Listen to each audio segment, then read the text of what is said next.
आज हमें वो मिलेट के फसलों पर विशेष मार्गदर्शन देने वाले हैं। वरिष्ठ वैज्ञानिक हैं हमारे योगा हर्दी में कार्यक्रम में, और उन्होंने भी किसानों को प्रशिक्षण दिया है और बहुत सुंदर मार्गदर्शन रहता है आदरणीय विनोद भट्ट सर का। तो मैं सादर आमंत्रित करती हूँ भट्ट को। जी ओम। जी नमस्कार ओम। मेरी आवाज सुनाई दे रही है? जी हाँ, सुनाई दे रही है। जी, तो बहुत अच्छा। जो नेपाल की बहन है उन्होंने बहुत अच्छा योग कराया, बहुत बहुत धन्यवाद। जो सुस्ती थी वो गायब हो गई। तो अब मैं असल में ये जो वर्ष है ये अंतर्राष्ट्रीय मिलेट वर्ष, या असल में मिलेट कहना तो थोड़ा सा इसको ठीक नहीं है। आजकल इस पे भी एक डिबेट हो रही है कि जो हमारे पौष्टिक अनाज हैं इनको क्या मिलेट्स कहा जाए। इनको कई लोग इनको अब श्रीधान श्रीधान भी कहने लगे हैं, और इसका नाम सरकार ने भी मिलेट सीरियल और सीरियल्स इसको कहना शुरू कर दिया है। इसमें असल में हम हर कोई आदमी चाहता क्या है, मेरा सबसे पहला तो ये प्रश्न मैं पूछता हूँ कि हर व्यक्ति क्या चाहता है, हम क्या चाहते हैं। हम चाहते हैं कि सुखी रहें, हम चाहते हैं कि स्वस्थ रहें। तो स्वस्थ रहने के लिए, सुखी रहने के लिए हम क्या करते हैं, हमें क्या चाहिए सुखी रहने के लिए? तो हमें चाहिए कि अच्छा अच्छी आमदनी हो और अच्छा स्वास्थ्य हो। अच्छा, हमको स्वास्थ्य कैसे मिलेगा? जब हम अच्छा खाना हमको, अच्छा भोजन हमको मिलेगा, पौष्टिक भोजन हम खाएंगे, तब उसमें हमको हमारा स्वास्थ्य अच्छा रह सकता है। लेकिन समस्या क्या है कि अभी जो वर्तमान परिदृश्य है उसके हिसाब से जनसंख्या बढ़ती जा रही है, और जो किसान परिवारों के पास जो भूमि है वो सिकुड़ती जा रही है, यानी कि वो बढ़ती जा रही है। सिकुड़ती जा रही है का मतलब ये नहीं कि वो जो है कम होती जाए, मतलब वो पहले बड़ी थी अब छोटी हो गई। वो बांटने की वजह से वो कम होती जा रही है। तो जिसके कारण जो है किसानों के पास अब सीमित संसाधन है, और वो उस सीमित संसाधनों में अपना भरण पोषण करना जो है उनके लिए एक चुनौती की तरह है।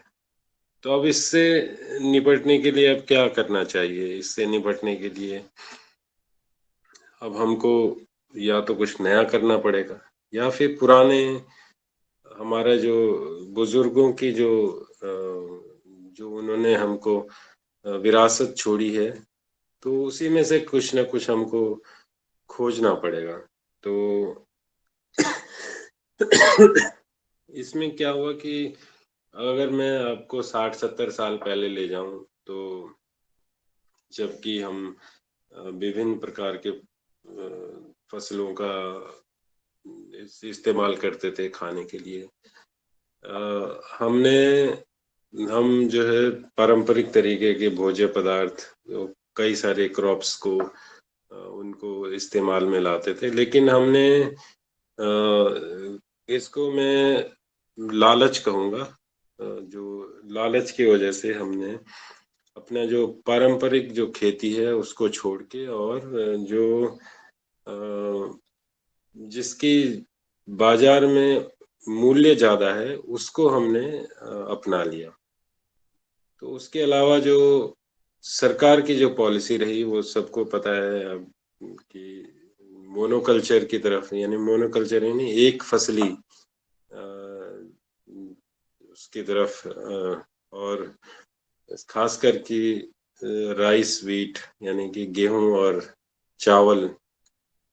मैं इसको राइस व्हीट कल्चर कहता हूँ, क्योंकि ये गेहूं और चावल के अलावा और फसलों को हमने इग्नोर कर दिया।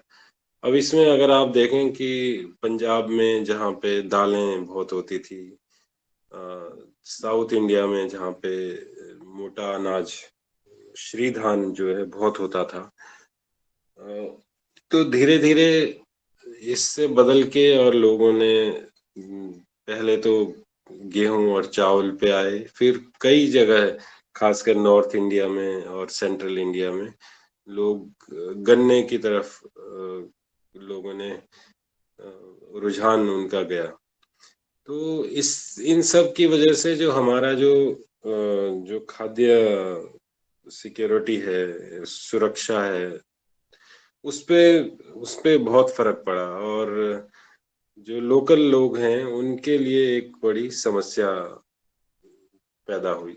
तो दूसरा जो एक कारण है वो है हमारी बदलती खाने की आदतें, और प्रवासन प्रवासन का मतलब माइग्रेशन, जिसको अंग्रेजी में माइग्रेशन कहते हैं।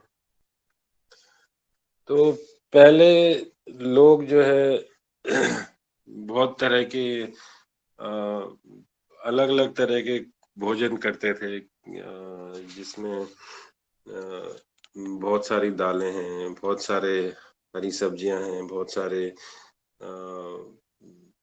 सीरियल्स हैं, और गेहूं और गेहूं तो काफी, चावल तो खैर था, लेकिन चावल भी बहुत सारी वैरायटीज थी, चावल में भी बहुत सारी वैरायटीज है, तो उनका हम लोग इस्तेमाल करते थे। लेकिन ये जो विविधता है वो धीरे धीरे कम होती गई, और जैसे मैंने कहा कि हरित क्रांति के कारण जो है इसमें बहुत इम्पैक्ट पड़ा।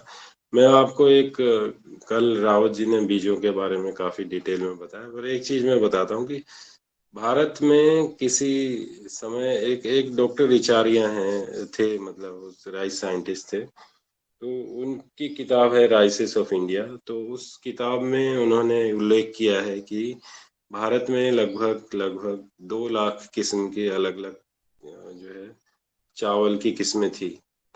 तो इतनी विविधता थी हमारे देश में, और आज जो है अगर आप देखें तो जो मेन जो चावल हैं, जो प्रचलित चावल हैं, वो आप अंगुलियों में गिन सकते हैं उनको, कि 8-10 वैरायटीज है कि जो है उनको लोग लगा रहे हैं। तो अब और इस जो इसका अब आप कहेंगे कि इस विविधता का क्या फायदा था, तो मैं आगे भी बात करूंगा, लेकिन इसका विविधता का ये फायदा था कि जो जो लोकल वैरायटीज होती हैं वो उस क्षेत्र के वातावरण के अनुसार सालों से ढली हुई होती हैं। यानी कि उस क्षेत्र में वो पर्टिकुलर वैरायटी जो है सालों से हो रही है, तो उसमें जो भी परिवर्तन हो रहे हैं वो धीरे धीरे उस वैरायटी में भी उसको सहने की क्षमता पैदा हो जाती है। खैर, मैं पुनः आपको माफ कीजिए, अगर पिछली शताब्दी या उससे पहले की हम बात करें तो लगभग 1500-1500 किस्म के अलग अलग तरह के जो है प्लांट्स, पौधों का, फसलों का जो है लोग उसका प्रयोग करते थे खाने में। लेकिन आज की स्थिति क्या है कि आज लगभग 30 पौधे हैं जिनको जिनको हम खाने के रूप में इस्तेमाल करते हैं। अब आप ये लगा लीजिए कि हम एक साधारण व्यक्ति भी अगर ये इसके बारे में अनुमान लगाए कि कभी हम 1500 किस्म के पौधों का इस्तेमाल करते थे और वो धीरे घट के 30 हो गए, तो जो विविधता घटी है उससे निश्चित रूप से अलग अलग जो न्यूट्रिशन जो मिलते थे वो धीरे धीरे हमारे कम होते गए। एफएओ तो सबने सुना होगा, FAO food and agriculture organisation international जो है, यूएनओ का। तो इसमें इन्होंने भी अपनी रिपोर्ट में कहा है कि अब जो है जो पहले बहुत सारे हजारों किस्म की जो वैरायटीज लोग इस्तेमाल करती थी, वो इस्तेमाल करते थे, अब वो लगभग 120 किस्म के जो हैं वो लोग अपने खेतों में उगा रहे हैं। और इनमें से भी केवल 3, कई एक आध और कोई रिपोर्ट्स हैं उसमें 4 कहा जाता है, लेकिन राइस, वीट और मेज और सोयाबीन को भी कहा जाता है, लेकिन एफएओ ने कहा है कि 3 जो अ, 3 जो हमारे फसलें हैं, वीट, राइस और मेज, यानी मक्का, चावल और धान, ये लगभग 50% लोग इसी को उगाते हैं। तो अब ये जो इम्बैलेंस हुआ है इसमें फूड जो ग्रेन में, इसकी वजह से हम जो मानवता का एग्जिस्टेंस ही जो है खतरे में पड़ गया। तो अब जो हम विविधता से जो है मोनोकल्चर की तरफ आए, तो ये एक समस्या और उसमें सबसे ज्यादा जो नुकसान हुआ, मैं उत्तराखंड से आता हूँ, तो हमारे यहाँ एक परंपरा थी जिसमें कि 12 अनाज एक साथ उगाए जाते थे। साउथ में भी अगर आप जाएं तो वो नवधान्य कहते हैं उसको, 9 तरह के अनाज लगाते हैं। और अगर आप बुंदेलखंड की तरफ भी जाएं तो वहाँ पे भी अलग अलग तरह के वो वहाँ पे थोड़ा अलग अलग तरीका है, वहाँ लाइन में कई कई जगह लाइनों में लगाए जाते हैं, लेकिन वो एक फसल नहीं, कई सारी फसल लगाते हैं। आप महाराष्ट्र में चले जाएं, आप राजस्थान में चले जाएं, सब जगह हिंदुस्तान में पहले खेती, मिश्रित खेती का बड़ा चलन था, लेकिन वो धीरे धीरे वो हमने अपनी सुविधा के अनुसार और अपने मार्केट के अनुसार इसको धीरे धीरे हमने खत्म करते गए। तो इसमें अब अनफॉर्चुनेटली या फॉर्चुनेटली, अब खेती के लिए तो मैं समझता हूँ कि ये एक ब्लेसिंग इन डिस्गाइज जिसको कहते हैं, कि एक एक मौके की तरह हमारे पास आया कि कोविड जो हुआ, कोविड की वजह से लोगों ने लोग त्रस्त हो गए, लोगों ने अपने जो स्वास्थ्य है उसको बेहतर करने के लिए, इसको जिसको हमारी प्रतिरोधक क्षमता, इम्यूनिटी जिसको कहते हैं, उसको बढ़ाने पे बहुत जोर दिया। तो बढ़ाने पे बहुत जोर दिया तो कईयों ने अलग अलग किस्म के अनाज खोजने शुरू किए, गांव में गांव में गए, गांव में उगाया कई लोगों ने इसको सोर्स किया गांव से, और जो जो पौष्टिक अनाज हैं उनकी खोज शुरू हुई। और इन पौष्टिक अनाज की धीरे धीरे जो है मार्केट में कईयों ने कोई काढ़े पिए, कईयों ने सूप पिए, कईयों ने कुछ किया। तो ये इसमें कई सारे चीजों में होते हुए, और जो हमारे भूले बिसरे अनाज थे, जिनको मिलेट्स जिनको कहते हैं, मोटा अनाज भी जिनको मैं अभी बता रहा था आपको, उनको कहते हैं। और उसके अलावा एक और चीज है कि जिसको हमने इग्नोर किया, जिसको हमने हमेशा दोयम दर्जे का समझा, जिसको हमने कभी अपने घर में अगर कोई मेहमान आया उसको कभी नहीं खिलाया, हमने हमने अपने घर के जो जो कमाऊ व्यक्ति हैं, यानी कि हेड ऑफ द फैमिलीज हैं, उनको हमने कभी नहीं खिलाया। कि ये खाया किसने, ये महिलाओं ने खाया, जिसको कि हम जिसकी जिन स्थिति बड़ी दयनीय इसलिए है कि वो महिला अपने सारे परिवार को खिला के जो बच जाए वो खाती थी, खाती अभी भी खाती है। अब थोड़ा सा परिवर्तन हुआ है, क्योंकि अब माइंडसेट में चेंज हुआ है, खासकर शहरों में। तो हमारी जो संस्कृति है वही वो दूसरी पूरा वेस्टर्न संस्कृति की तरह हो गई है। लेकिन जो माता जो या जो परिवार में जो महिला है जो भोजन बनाती, वो अपने लिए अगर बच गया तो ठीक है, नहीं तो दोबारा बनाने का उसका कोई मतलब कोई प्रयास नहीं होता था। और ना ही परिवार के लोग ये देखने की कोशिश करते थे कि जो महिला जिसने खाना बनाया उसके लिए खाना बचा हुआ है या नहीं बचा हुआ है, और उसकी वजह से लेकिन उसके बाद भी क्योंकि उन्होंने जो भूले बिसरे अनाज है वो खाए, तो उसके बाद भी उनकी स्थिति उतनी दयनीय नहीं हुई जितनी दयनीय होनी चाहिए थी। तो इसकी वजह से, जो कोविड की वजह से लोगों में जो भूले बिसरे अनाज हैं उनकी जो आवश्यक उसकी जो डिमांड है वो बढ़ गई है।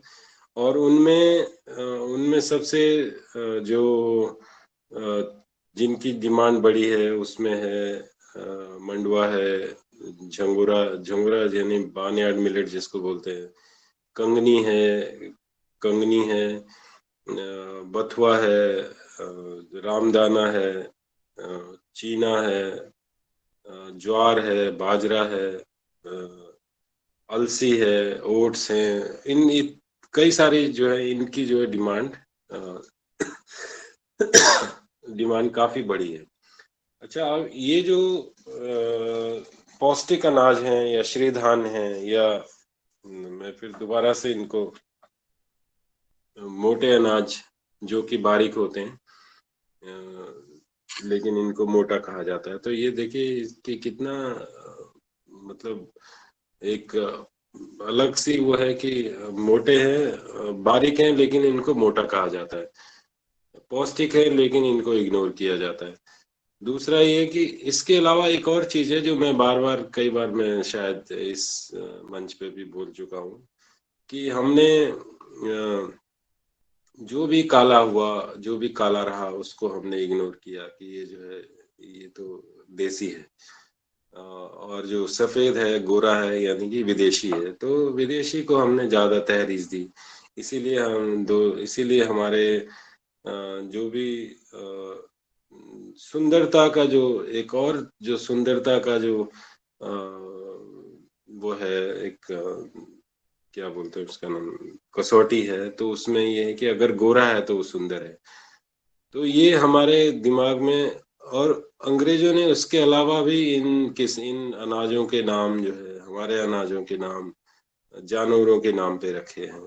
तो आप बहुत सारे देख सकते हैं, फॉक्सटेल मिलेट है, हॉर्स ग्राम है, चिकपी है, पिजन पी है, बार्नयार्ड मिलेट है। तो ये सब चीजें, ये सारे अगर आप बहुत सारे देखें तो इनमें लगभग लगभग अधिकतर जो अनाज हैं उनके नाम, उनके जो है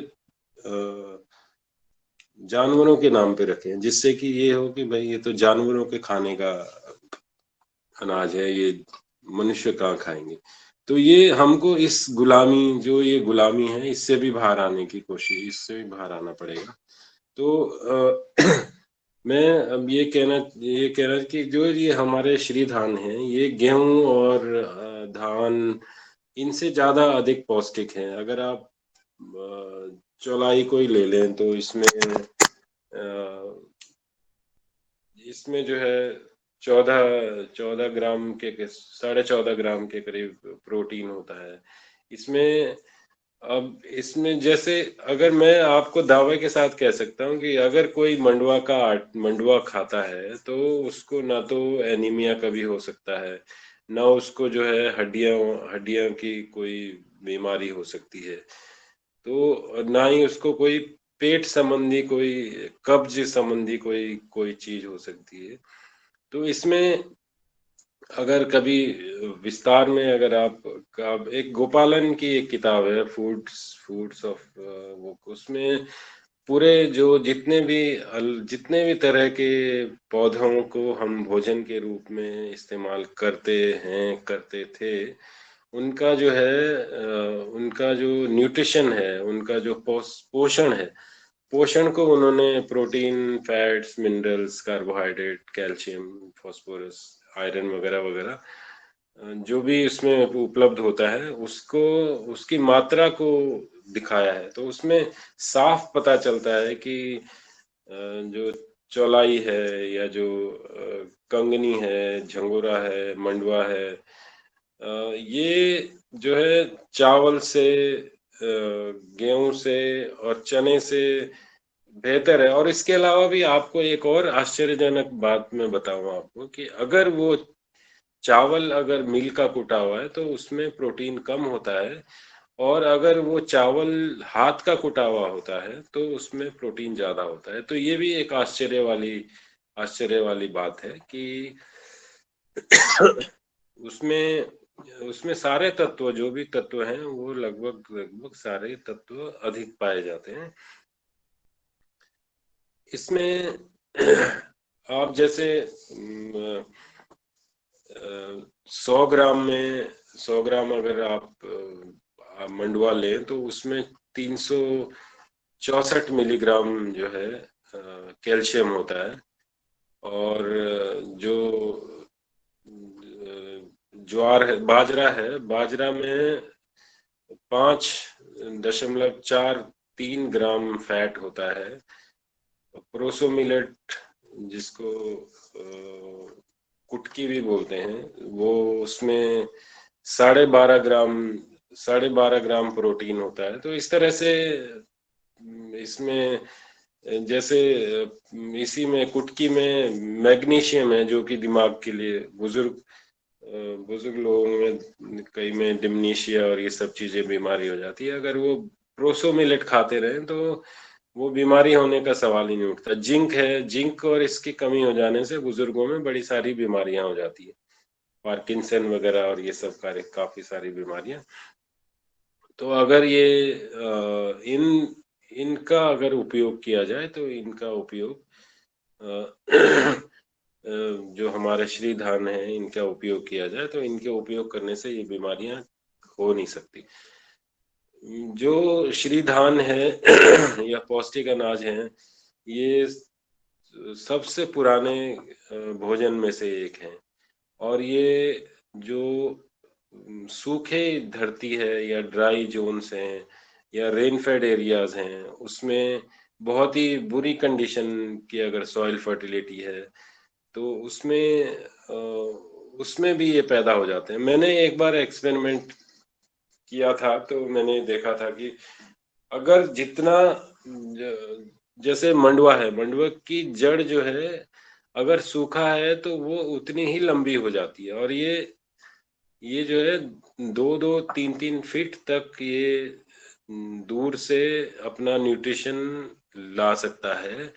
ये एक इनकी मिलेट्स की खासियत है। आप इसको बहुत ज्यादा पानी में लगा दीजिए तो ये भी तब भी खराब नहीं होता। आप इसको बिल्कुल कम पानी में लगाइए तब भी खराब नहीं होता। अगर आप तो इसमें आप इसको छिड़क दीजिए तो भी ये हो जाता है। आप इसको इसकी पनीरी बना के लगाइए, इसको ट्रांसप्लांटेशन यानी कि रुपाई करके लगाए तो भी ये हो जाता है। तो ये जैसे ये जो श्री धान है, ये इसके जो है मतलब प्री हिस्टोरिक एज में भी इसको अगर जियोलॉजिकल उसके हिसाब से बोले तो इसको इसके एविडेंस मिलते हैं 3000 BC, बिफोर क्राइस्ट। 3000 साल, मतलब आज से 5000 साल पहले जो है ये इसका उल्लेख मिलता है। यजुर्वेद में इसका उल्लेख मिलता है। यजुर्वेद में इनको जो है प्रियंगवा, जो फॉक्सटेल मिलेट है, प्रियंगवा उसको कहा जाता था, उसमें लिखा गया है यजुर्वेद में। अन्नवा जो है, जो बार्नयार्ड मिलेट है, उसको अन्नवा के नाम से। और जो श्यामका जो है फिंगर मिलेट, क्योंकि काला होता है तो श्यामका इसका नाम यजुर्वेद में है। तो ये मेरा कहने का मतलब ये है कि ये आज की फसल नहीं है, ये सदियों पुरानी जो है फसलें हैं। दूसरा इसका जो है, इसका क्या होता है, इस पे ये फोटो इंसेंसिटिव होते हैं, यानी कि इस पे मौसम का ज्यादा प्रभाव नहीं पड़ता। यानी कि अगर, जबकि आजकल की जो फसलें हैं वो फोटो सेंसिटिव होती हैं, यानी कि अगर उनका जो फोटो पीरियड अगर कम हो जाए, ज्यादा हो जाए, तो वो फसलें फेल हो जाती हैं, क्योंकि वो जो है क्राफ्टेड है, वो उनको बनाया गया है उस हिसाब से कि भाई 50 दिन धूप चाहिए और इस तरह से चाहिए, ये चाहिए। तो वो उसको उसमें बड़ा फर्क पड़ जाता है। अगर कभी कभी अगर कमी अनाज की कमी पड़ गई तो उस दौरान ये जो है, क्योंकि कहीं भी हो सकते हैं, किसी तरह भी हो सकते हैं, केवल एक ही चीज है कि बीज आपका बचना चाहिए। अगर बीज बचा हुआ है तो ये हमको पूरा न्यूट्रिशन बहुत छोटे से टाइम में हमको जो है न्यूट्रिशन से भरपूर फसल हम पैदा कर सकते हैं। तो जैसे मैंने बताया कि ये जो है कम जो उर्वरक जो लैंड है, जमीन है, उसमें हो जाता है ये पहाड़ में हो जाता है, ये प्लेन्स में हो जाता है, ये कहीं भी हो जाता है। और ये जो है भारतीय जो परिदृश्य है उसके हिसाब से ये बहुत अच्छे हैं। इनको जो है मिरेकल ग्रेन मिरेकल मतलब मिरेकल ग्रेन्स भी कहा जाता है, और इनको जो है भविष्य की फसलें भी कहा जाता है, क्योंकि ये कैसी भी कंडीशन में पैदा हो जाती है। ये इसके अलावा ये केवल भोजन के लिए नहीं बल्कि फॉडर के लिए, फॉडर यानी कि चारे के लिए भी इस्तेमाल की जाती है। क्योंकि अब जैसे ज्वार बाजरा तो अधिकतर जो है अब चरी के नाम से ही उसका नाम ही चरी पड़ गया है कि चरी, और वो चारा के लिए जो है वो इस्तेमाल हो रहा है। इसके अलावा जो है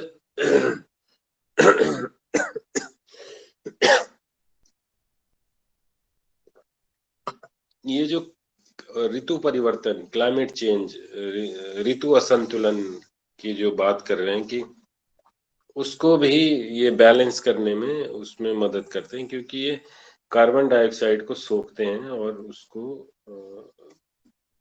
उसको जो है सिक्वेस्टर भी करते हैं, यानी कि उसको दोबारा से जमीन में मतलब गाड़ देते हैं। इस तरह से ये उनकी एक क्षमता है। तो ये जो, इसलिए इनको सुपर फूड कह सकते हैं, इसको स्मार्ट फूड कह सकते हैं आप। लेकिन आज से मुझे लगता है कि इसको कोई भी इसको मिलेट्स ना कहे तो बढ़िया है, इसको सुपर फूड कहें आप, इसको स्मार्ट फूड कहें। एक तो ये किसान के लिए भी अच्छा है, ये जो खाता है इसको उसके लिए भी अच्छा है, और इसके अलावा ये जो है हमारे वातावरण के लिए भी अच्छा है। तो ये छोटे, इसका जो ड्यूरेशन है वो कम ड्यूरेशन है इसका जो है, ये बहुत हार्श कंडीशंस में हो जाता है, और ये रिजिलियंट है, यानी कि ये जो है क्षमता है इसमें कहीं भी पैदा होने की, और किसी भी तरह के कंडीशन में, इन्वायरमेंटल कंडीशन में पैदा होने की। और ये जो खाएगा उसके लिए क्यों अच्छा है, क्योंकि इसमें जो ग्लाइसेमिक इंडेक्स होता है, ग्लाइसेमिक इंडेक्स का मतलब है कि शुगर रिलीज करने का टाइम। तो वो जो है इस धीरे धीरे अगर शुगर रिलीज करता है तो उसका मतलब है कि ग्लाइसेमिक इंडेक्स जो है कम है, और अगर जल्दी रिलीज करता है तो इसका मतलब है कि उसका ग्लाइसेमिक इंडेक्स ज्यादा है। तो इसमें इसीलिए जो है डायबिटीज वालों के लिए भी बताया जाता है कि भाई आप जो है जो भी इनको खाइए। दूसरा, इसके अलावा जिनको ग्लूटीन एलर्जी है, यानी गेहूं से एलर्जी है, उनको सबको ये कहा जाता है कि भाई आप लोग इसको खाइए। ये विटामिन में ज्यादा है, इसमें मिनरल्स बहुत ज्यादा हैं, इसमें एंटीऑक्सीडेंट्स जो कि कैंसर रोधी, कैंसर को भी खत्म कर देते हैं। तो ये जो भी लाइफस्टाइल डिजीजेस हैं, जैसे कि शुगर है, ब्लड प्रेशर है, हाई ब्लड प्रेशर है, इनको कंट्रोल करने में भी इसका बहुत रोल हो सकता है। और इसके सबसे ज्यादा जो बड़ी बात है वो है कि ये जो हमारे पृथ्वी के लिए बहुत अच्छे हैं, क्योंकि इसका जो कार्बन फुटप्रिंट है वो बहुत कम है, इसका वाटर फुटप्रिंट है। अब वाटर फुटप्रिंट का मतलब हुआ कि पानी इसमें की आवश्यकता बहुत कम है, और कार्बन इमिशन इसका बहुत कम है, और ये जो है एनर्जी एफिशिएंट है। अब इसको एनर्जी एफिशिएंट को आप क्या कह सकते हैं कि ये इसके लिए मुझे हिंदी में शब्द नहीं आ रहा है। तो पहले, अब ये मैं एक बता दूं कि ये एंशियंट फूड ग्रेन है, तो ये 131 देशों में होता है, और ये एशिया और अफ्रीका के लोगों का ये विशेष तरह से ये भोजन रहा है। और ये लगभग हमारे देश में 138 लाख हेक्टेयर में होता है, और 173 लाख टन के करीब हमारा उत्पादन होता है। 20% जो है हम लोग भारत में 20% उगाते हैं पूरे विश्व का, और अगर एशिया का लगाएं तो 80% जो है हमारा जो है हमारे यहाँ होता है। और हमारे यहाँ जो प्रोडक्शन है इसका, हमारा जो ग्लोबल एवरेज है उससे ज्यादा होता है।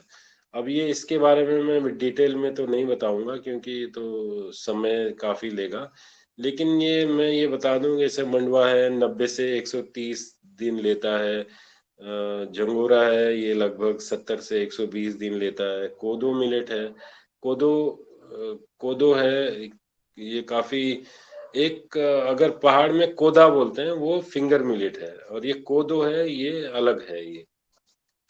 तो ये भी लगभग 120 से, ये थोड़ा टाइम ज्यादा लेता है, 120 से 180 दिन लेता है। और झंगोरा है ये तो बहुत जल्दी 60 दिन में भी हो जाता है, और ये लिटिल मिलेट है ये भी ये भी छोटे जल्दी हो जाता है। और प्रोसो मिलेट है जिसको जिसको चीना भी बोलते हैं या कुटकी भी बोलते हैं, वो भी लगभग 60 से 90 दिन की फसल है।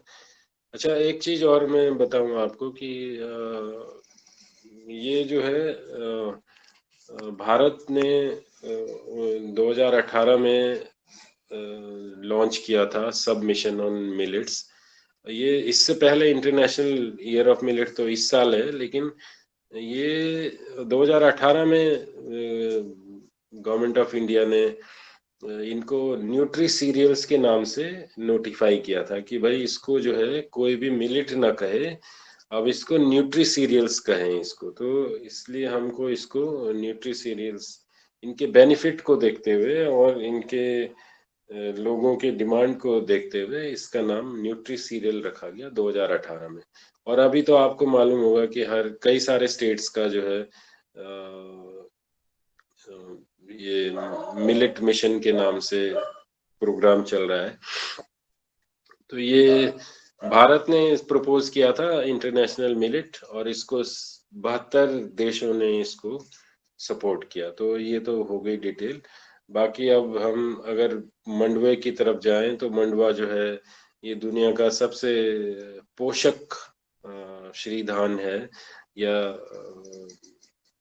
ये पौष्टिक अनाज है। इसको बच्चों के भोजन में के रूप में इस्तेमाल किया जाता था और ये जानवरों को भी दिया जाता था। अब मुझे याद है कि जब हमारा कुत्ता अगर बीमार हो जाता था तो कुत्ते को छाछ के साथ मंडुआ का आटा घोल के देते थे और वो स्वस्थ हो जाता था। एक मिनट,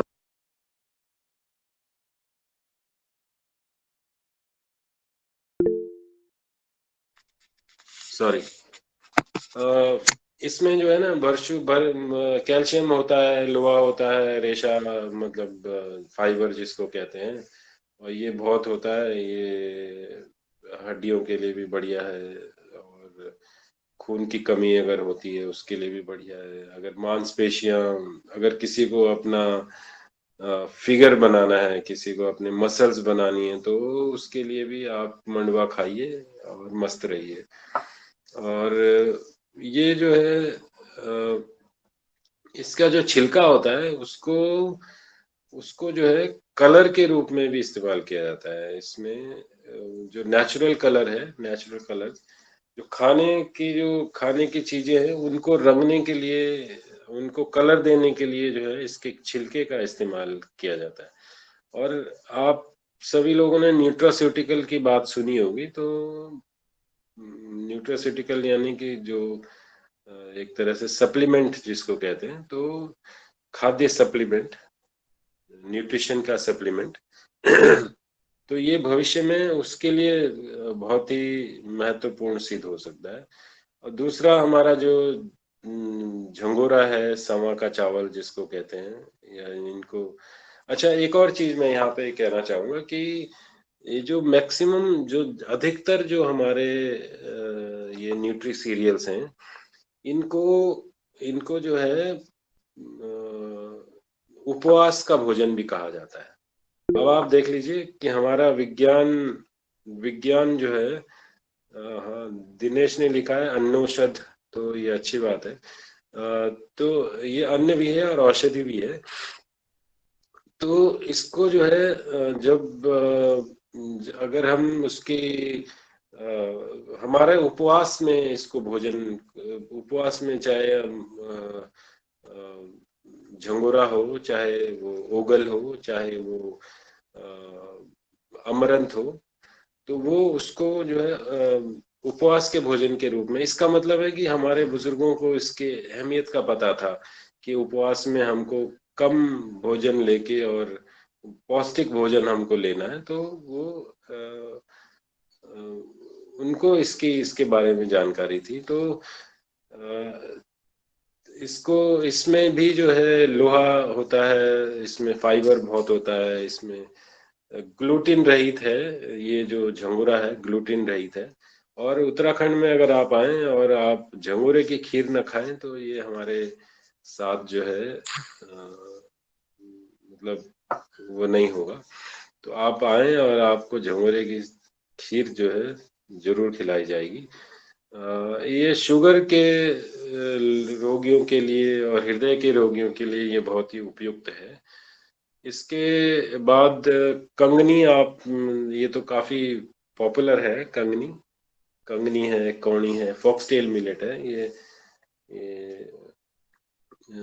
किसी जमाने में सूखे जो इलाके हैं हमारे, ड्राई एरियाज जो हैं, वहाँ पे वहाँ पे जो है काफी उगाया जाता था।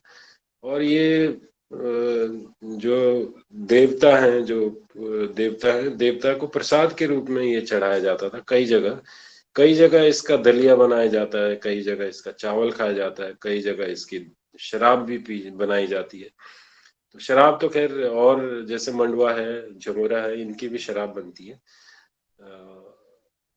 तो ये पारंपरिक रूप से ये बनती है। इसमें जो जो डायबिटीज के पेशेंट्स हैं उनके लिए ये बहुत ही बढ़िया है, उनके लिए। और इसमें एक चीज मैंने जब वो इसके बारे में जब मैं रिसर्च कर रहा था, तो मुझे ये पता चला कि महिलाओं को अगर इसको रेगुलर खाए अगर महिलाएं, तो उनका अगर अनियमित जो मासिक धर्म है वो सही हो जाता है। और ये इसके लिए लेकिन एक शर्त है कि वो जो कौड़ी है, कंगनी है, ये 12 साल से पुराना होना चाहिए। तो ये कई महिलाओं ने इसकी पुष्टि की है और कई वैद्यों ने भी इसकी पुष्टि की है। तो ये मैंने एक पेपर लिखा था 2002 में, तो उसमें मैंने ये उल्लेख किया था इसके बारे में। इसके बाद एक चीना है जो कि गेहूं और धान के बीच में जो टाइम होता है, उस टाइम पे इसको लगाया जाता है। ये बहुत ही कम पानी इसको चाहिए होता है, ये भी उसी तरह से। और इसकी एक और खासियत है कि ये जो है नर्वस सिस्टम के लिए बहुत अच्छा होता है। यानी कि अगर किसी को दिमाग संबंधी अगर कोई नर्व संबंधी कोई बीमारी है तो उसके लिए चीना को खाया जाना चाहिए। इसके अलावा कोदो जो है, कोदो है, ये प्रोटीन से भरपूर है। ये भी, इसमें भी ये सारे एक्चुअली मिलेट्स को अगर आप सीधा सीधा कहें कि ये ग्लूटीन फ्री है, तो इसमें कोई अतिशयोक्ति नहीं होगी। जिसको अगर गेहूं नहीं खा सकता है तो वो इन सब को खा सकता है, आराम से खा सकता है, इसमें कोई समस्या नहीं है। जिसको शुगर की बीमारी है वो इसको खा सकता है। जिसको हाई ब्लड प्रेशर, हाँ दिनेश ने लिखा है स्नायु तंत्र, तो ये स्नायु तंत्र के लिए बहुत अच्छा है। तो इसमें ज्वार है। अब ज्वार प्लेन्स में काफी होता है, यानी कि पहाड़ों में कम होता है। पहले होता था पहाड़ों में, लेकिन अभी पिछले 30 सालों से ये लगभग ज्वार हमारे पहाड़ से गायब हो गया। तो इसमें रेशा होता है, ये आपका डाइजेशन ठीक करता है। ये इसका जो छिलका है, ब्रान जिसको बोलते हैं, ये इसमें एंटीऑक्सीडेंट्स होते हैं, ये कैंसर से लड़ने के लिए। इसमें बहुत सारे मिनरल्स होते हैं, जिसमें मैग्नीशियम है, कॉपर है, कैल्शियम है, हड्डी के लिए बढ़िया होता है। तो ये हार्ट के लिए बढ़िया होता है। ये जैसे मैंने आपसे पहले ही कहा कि ग्लूटीन टॉलरेंस इसमें होता है। तो ये जो है बाजरा जो है, बाजरा भी उसी तरह से है। इसमें बहुत प्रोटीन होता है, फाइबर, इसमें रेशा बहुत होता है, कार्बोहाइड्रेट होता है, विटामिन होता है इसमें। जो अगर आपको इसको अगर रेगुलर आप खाएं तो आपकी डायबिटीज भी ठीक हो सकती है। तो इसके अलावा एक और चीज इसमें विशेषता है कि आपके जो बाल हैं, अगर किसी के बाल झड़ रहे हैं, किसी के नाखून टेढ़े मेढ़े हैं, किसी का स्किन में ग्लो कम हो गया, तो आपको बाजरा खाना चाहिए। तो ये महिलाओं को खासकर जो कि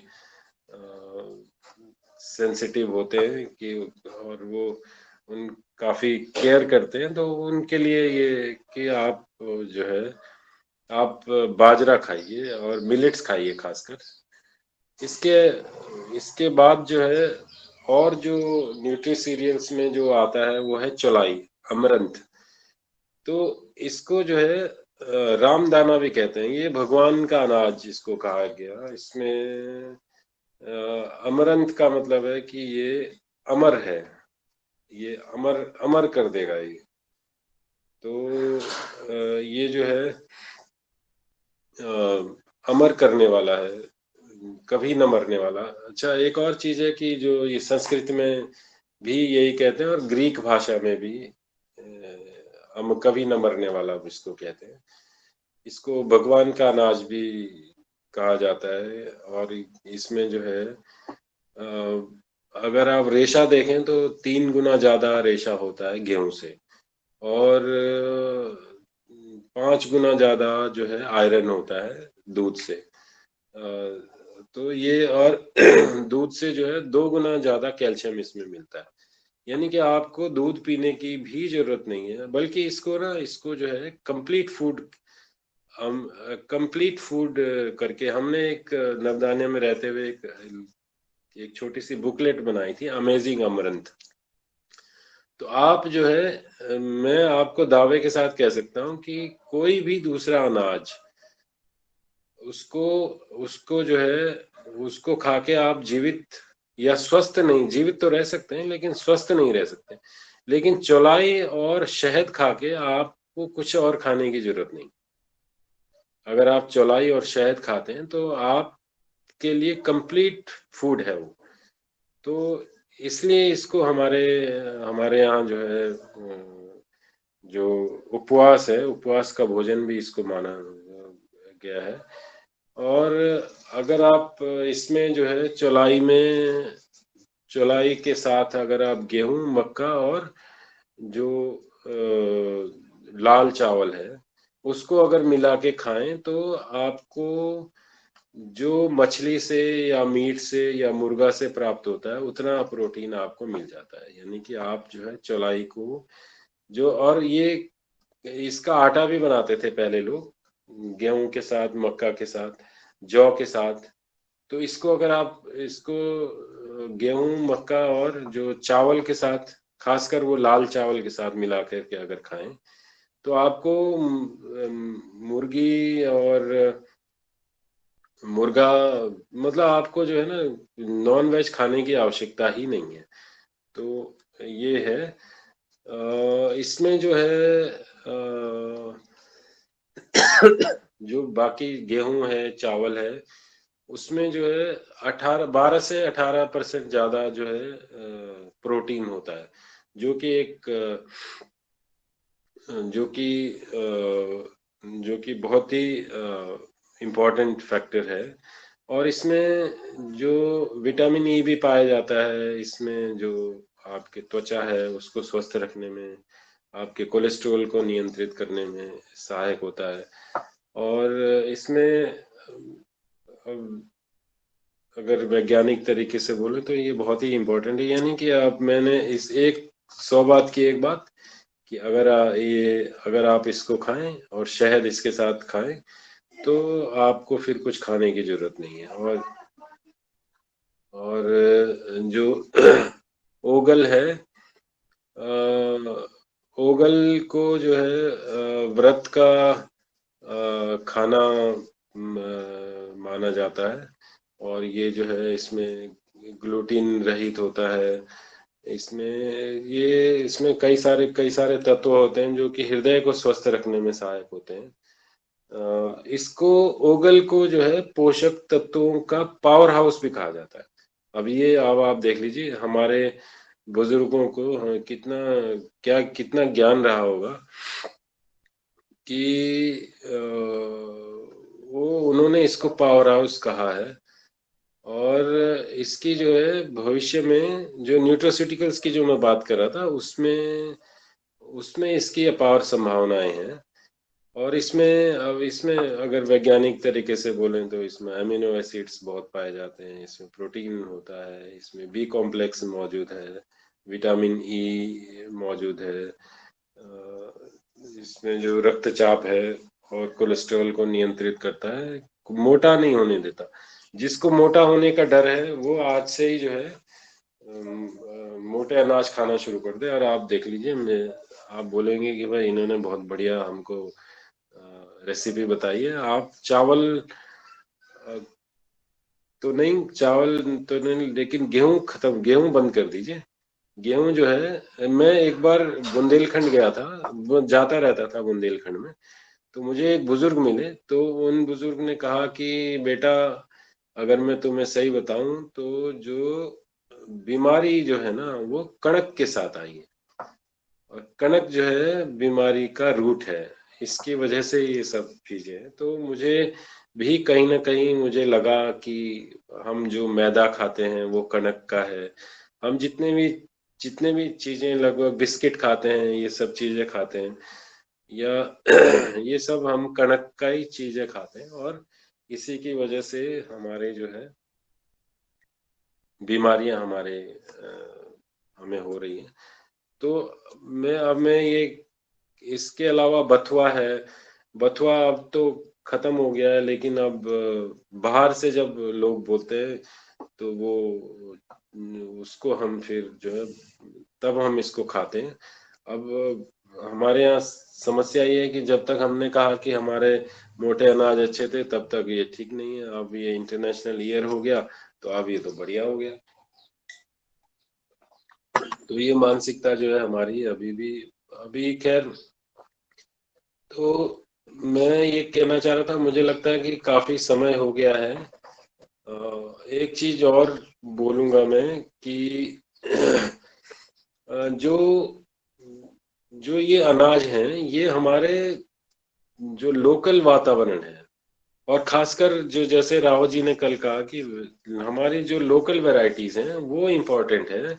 बस एक चीज उसमें करने की जरूरत है कि उसका जो गुणवत्ता है वो बनाए रखने की जरूरत है।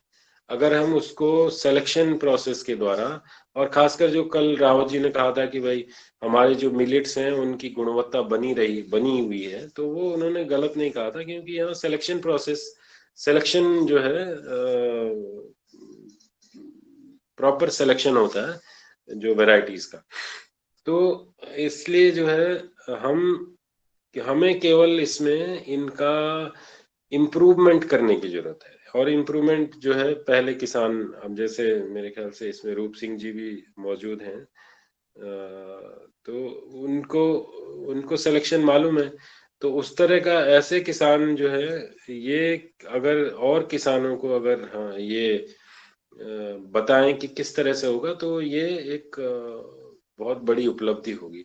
और मुझे लगता है कि योगाहार के माध्यम से अगर हम जितने लोग जुड़ते हैं या जितने लोगों से संपर्क में रहते हैं, अगर वो अपने खेत में अगर एक छोटे से अगर पहले अपने आप खाना शुरू कर ले, तो मुझे लगता है कि हम बीमारियों को कंट्रोल तो कर ही लेंगे।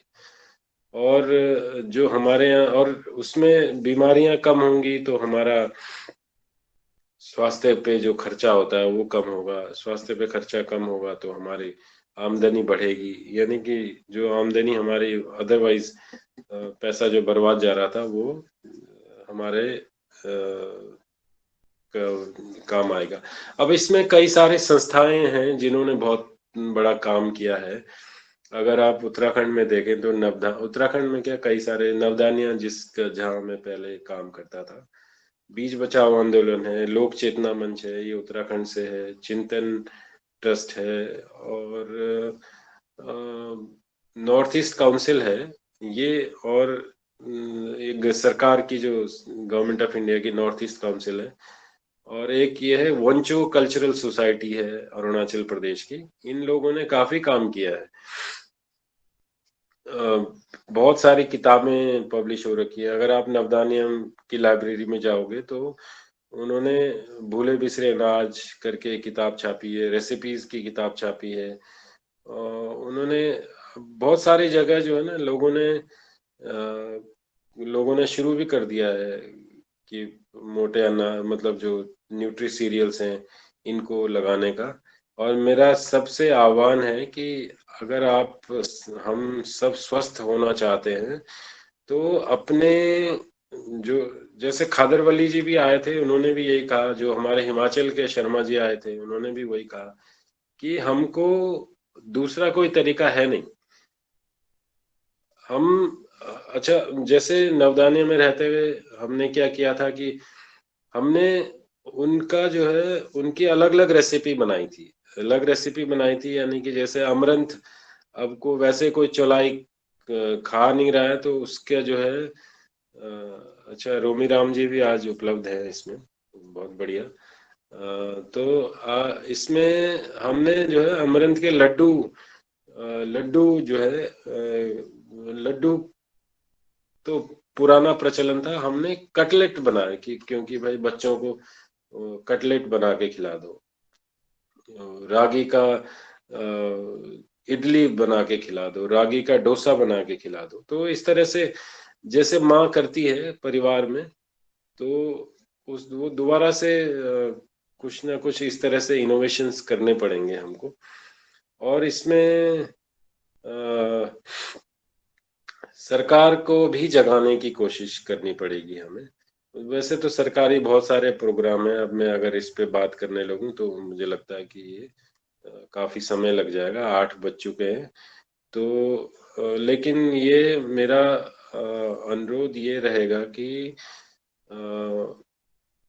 जो इनको जो भूले बिसरे अनाज हैं, इनको मुख्य धारा में लाने की बहुत जरूरत है, क्योंकि ये जो हरित क्रांति के बाद से ये उपेक्षित रहे हैं।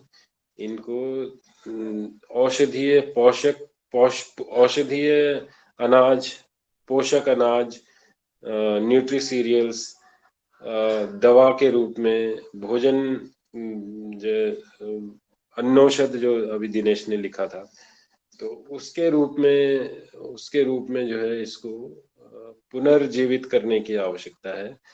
और मुझे लगता है कि मैं बहुत बोल चुका हूँ, तो अब मैं अपनी वाणी को यहीं पे विराम देता हूँ। बहुत बहुत धन्यवाद। नमस्कार।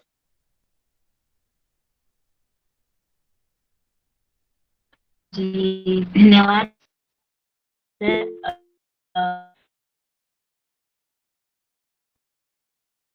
को बहुत अद्भुत मार्गदर्शन आज आपकी आपने आवाज कट रही है। मिलेट्स के ऊपर। जी जी, आवाज कट रही है, आ रही है अभी? जी अब एक आ रही मिनट, आ रही है ना? तो आज का बहुत ही अद्भुत मार्गदर्शन रहा आपका मिलेट्स। आ, आपने कहा हम इसको मिलेट्स को पहले गरीबों का अनाज भी कहते थे, और अभी आज आपने श्रीधन, नवधान्य और सुपर फ्रूट्स इतने सारे नाम दिए।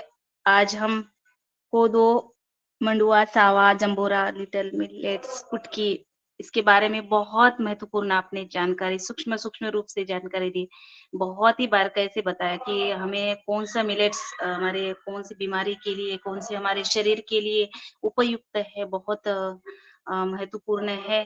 तो इसके बारे में हमें बहुत सुंदर मार्गदर्शन मिला आज, और मुझे लगता है हमारे बीच में आदरणीय मेहरा जी भाई साहब ने हैंड राइज़ भी किया है। सबसे पहले एक बार मेहरा जी का अ, मेहरा जी को बुलाते हैं, फिर बाद में हम आदरणीय पवन सर को बुलाते हैं। जी। जी, मेहरा जी भाई साहब, आपका स्वागत है। जी ओम, सदन को नमन। आज की योग कक्षा और भट्ट जी का जो हुआ है, जानकारी दी है, वो तो बहुत ही है। भट्ट जी हमारे होशंगाबाद में बार बार आए हैं और वो यहाँ की परिस्थिति से परिचित भी है। उन्होंने रूप सिंह जी का नाम भी लिया है। तो यहाँ पर जो फसल में जो चेंज आया, हरित के मतलब नहर आने के बाद ये ऐसा महसूस किया जा रहा है कि जहां भी नहर आई है वहां पर सारी फसलें गायब होकर केवल ये चीज रह गई है, गेहूं। और अभी होशंगाबाद में जैसे गेहूं, धान और मूंग, बाकी की कोई फसलें यहाँ पर नहीं हो रही है। पर जैसे आपने बहुत सारे नाम झंगोरा और ये लिए, तो इनके स्थानीय नाम, जैसे कि यहाँ पर महाराष्ट्र के लोग भी हैं, मध्य प्रदेश के भी है, कुछ और तो प्रांत के लोग हैं, तो इनके स्थानीय नाम क्या है, तो उससे कि लोग समझ सके इनको क्या कहते हैं। तो इसकी थोड़ी सी समझ विकसित की जानी चाहिए। जी ओ जी, मुझे थोड़ा समय दीजिए, मैं स्थानीय नाम बता दूंगा आपको। वैसे जनरली जो है काफी सारे तो ये जैसे कोदो है, कोदो तो साउथ में होता है। मंडुआ जो है, मंडुआ या फिर रागी इसको कहते हैं, रागी। तो जी ये जी फिंगर मिलेट हुआ, ये रागी। और ये इसकी पहचान है कि ये हाथ, फिंगर बोलते हैं ना, फिंगर मैंने उंगलियां। जी तो जी। ये उंगलियों की तरह होता है, यानी कि अगर आप इसको खुला हाथ देखें तो उसकी तरह होता है। और जैसे कोई हमारे यहाँ पर जो बैतूल वाला क्षेत्र है, सर आप तो बैतूल वाले क्षेत्र शायद परिचित ही होंगे। ये पूरे सतपुड़ा में ये बहुत ज्यादा होता, मैदानी क्षेत्रों में तो ये होता नहीं है, पर सतपुड़ा के जो बैतूल है या इस तरफ जो है, इनमें मंडला है। और मतलब ये जो सतपुड़ा का पर्वत का जो क्षेत्र है, इसमें ये बहुत ज्यादा बहुत सारी चीजें होती है। शायद आपको जानकारी होगी। जी ओ जी जी, नहीं, ये मैदानी क्षेत्रों में भी होता था। ये मैदानी क्षेत्रों से धीरे धीरे खत्म कर दिया। ये जो हमारे जो ट्राइबल जो लोग थे, या फिर जो पहाड़ी जो लोग थे, उन्होंने इसको बचा के रखा। तो हम जी ये जी मैदान में नहीं होता था ये, तो मैदान के साथ नाइंसाफी होगी। मैदान में साउथ में ये बहुत होता है, साउथ में लोगों ने इसको बचा के रखा हुआ है। तो ये जी मैं इस सबके जो है लोकल नाम भी बता सकता हूँ, लेकिन मुझे थोड़ा समय लगेगा। अब वो जी जी याद वाद नहीं रहता, भूल जाते हैं। जी तो इसको मैं आपको बता सकता हूँ। जी, जी धन्यवाद। जी ओम सर, ओम सर।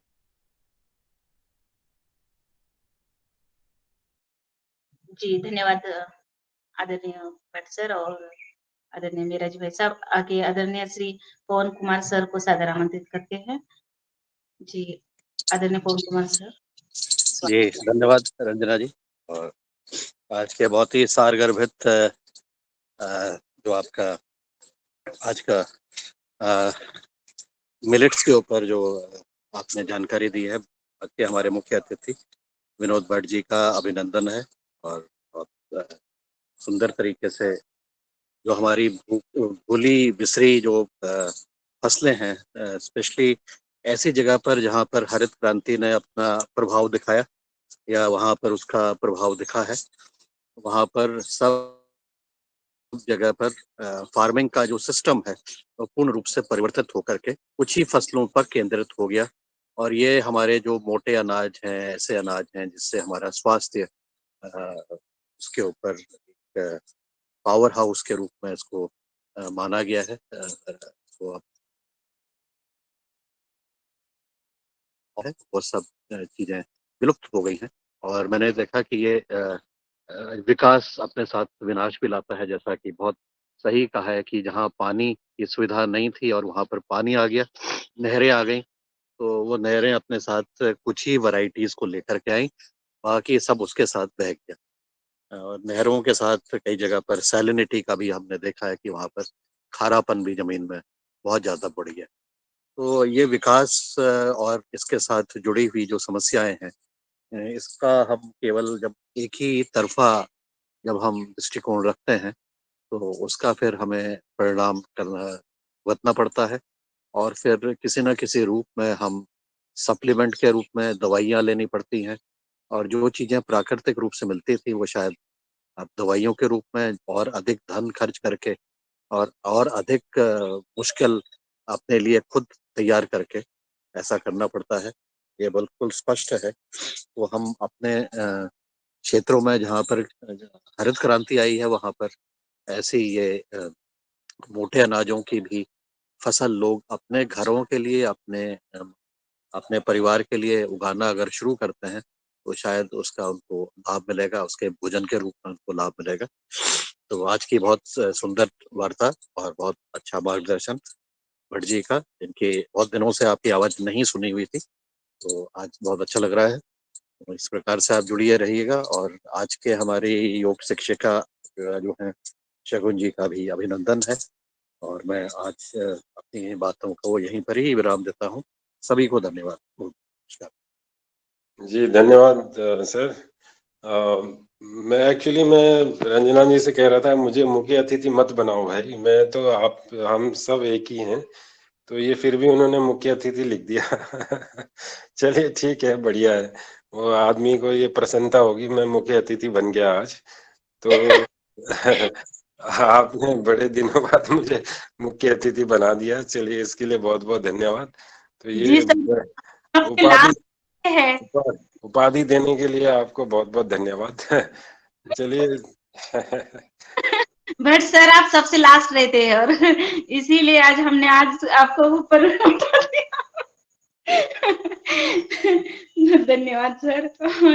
आगे आदरणीय दिनेश सिमवाल जी भाई साहब को सादर आमंत्रित करते हो। जी दिनेश भैया। जी जी, मैं असल में इसलिए मैंने हाथ हैंड रेज किया कि सर आप आज के मुख्य अतिथि इसमें हैं, लेकिन हमें असल में वो माहौल नहीं आता कि हम लिखें तो क्या लिखें, इसलिए मुख्य अतिथि लिख देते हैं। वरना तो हम सब परिवार के सदस्य हैं, वरिष्ठ हैं, कुछ कनिष्ठ हैं, सब सदस्य हैं, इसलिए लिखा है।